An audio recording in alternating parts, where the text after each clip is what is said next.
Hello mga idol, ipakashare itong video mga idol. Tuturuan ko yung kung ano po ito mga idol. Ibig sabihin ito, ano yung mga idol. Ito, connector T.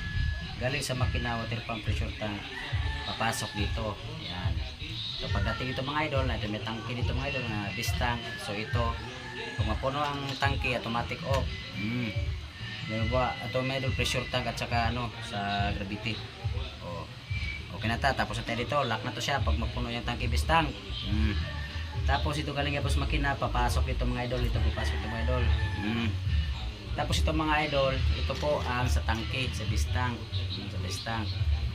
And then papasok ito. So pag ito ka pressure mga idol, ito ang swing valve.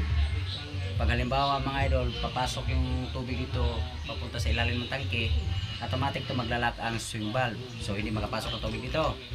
Tapos ito mga idol, papunta ito sa gripo mga idol, ito mga gripo. So pag gripo mga idol, mga gripo nyo mga nakasara, automatic po mag-on and off ang makina nga pressure tank. So ito mga idol. So in case mga idol, kung walang kuryente, so hindi gumagana yung electric motor nyo at wala pong pressure tank. Oh, ito mga idol, yung tangke nyo mga idol, may puno yan, yung bistang. O puno. Tapos wala na kayong pressure tank, wala kayong tubig galing sa deep well. Magbubukas itong swing valve mga idol papunta dun sa inyong gripo.